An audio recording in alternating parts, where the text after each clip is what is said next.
شہادت امام حسین کے بعد جب دشمنوں کے شر کی وجہ سے آپ کی قبر مبارک کو مٹا دیا گیا تو لوگوں کو کیسے معلوم ہوا کہ یہاں امام عالی مقام دفن ہے؟ جانیے نواسہ رسول صلی اللہ علیہ وآلہ وسلم کی وہ کرامات جو تا قیامت جاری و ساری رہیں گی۔ حضرت امام حسین عالی مقام کی شہادت کے بعد بھی آپ کی کرامات کا ظہور ہوتا رہا۔ آپ کا سر مبارک نیزے پر بھی قرآن پاک پڑھتا رہا تو آسمان سے نور پھوٹ کر آپ حضرت امام حسین کے سر مبارک پر سایہ فگن ہو جاتا تھا۔ شہادت کے بعد بھی یزیدی حضرت امام حسین کے مزار مبارک کو ختم کرنا چاہتے تھے، لیکن وہ اس میں ناکام رہے اور آپ کا مزار اقدس تا قیامت بنا رہے گا۔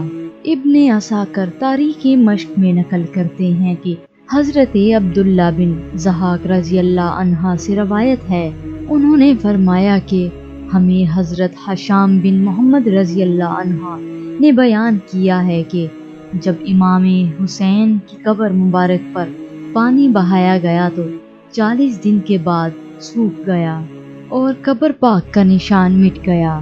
قبیلہ بنو اسد کا ایک دیہاتی وہاں آیا اور ایک ایک مٹھی اٹھا کر سونگنے لگا۔ آخر کار قبر مبارک کے پاس گر پڑا اور رونے لگا۔ اس نے کہا، میرے ماں باپ قربان، آپ حضرت امام حسین کیا ہی پاکیزہ و معطر ہیں اور آپ کے روضہ کی مٹی کیا ہی خوشبودار ہے۔ پھر رو کر یہ شعر کہا جس کا ترجمہ ہے، لوگوں نے دشمنوں سے آپ کا مزار چھپانا چاہا تو مزار اقدس کی مٹی کی خوشبو نے خود مزار مبارک کا پتہ بتایا۔ یہی وجہ ہے کہ ظاہرین عقیدت مندان آل رسول صلی اللہ علیہ وآلہ وسلم جب آپ حضرت امام حسین کے روضے پر جاتے ہیں تو انہیں اس مٹی سے حضرت امام حسین کی خوشبو آتی ہے اور وہ خاک کربلا تبرکن اٹھا لاتے ہیں۔ واقعہ کربلا ہر مسلمان کے دل کو مغموم کر دیتا ہے۔ اس ثانیہ عظیم کے دنوں میں آل رسول صلی اللہ علیہ وآلہ وسلم پر جو ظلم کیا گیا، اس کا خمیازہ ظلم کرنے والوں نے بھی جلد ہی بھگت لیا اور نسلوں تک اس کی سزا بھی پائی۔ علماء ابن کثیر لکھتے ہیں کہ آل رسول صلی اللہ علیہ وآلہ وسلم کے ساتھ زیادتی کرنے والوں کو اللہ نے معاف نہیں فرمایا، حتیٰ کہ جس نے جو گستاخی کی اس کی کڑی سزا سے ہمکنار ہوا۔ وہ لکھتے ہیں کہ کربلا کے میدان میں عمر بن سعد نے لوگوں میں اعلان کیا کہ کون ہے جو حضرت امام حسین کے مقابلے پر آئے گا اور انہیں اپنے گھوڑے سے معاذ اللہ روندے گا۔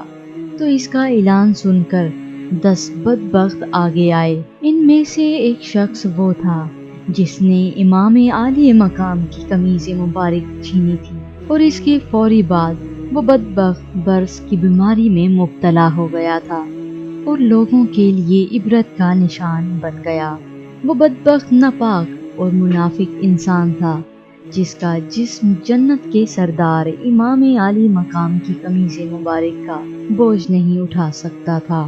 مفسرین کربلا بیان کرتے ہیں کہ اللہ کے محبوب صلی اللہ علیہ وآلہ وسلم کی اولاد مبارک سے گستاخی کرنے والوں کا انجام بہت برا ہوا۔ یہ پاکیزہ ہستیاں تھیں جو مخلوق خدا کی بخشش کا وسیلہ تھیں، لیکن جنہوں نے ان پر ظلم کیا وہ عبرت کا نشان بنا دیے گئے۔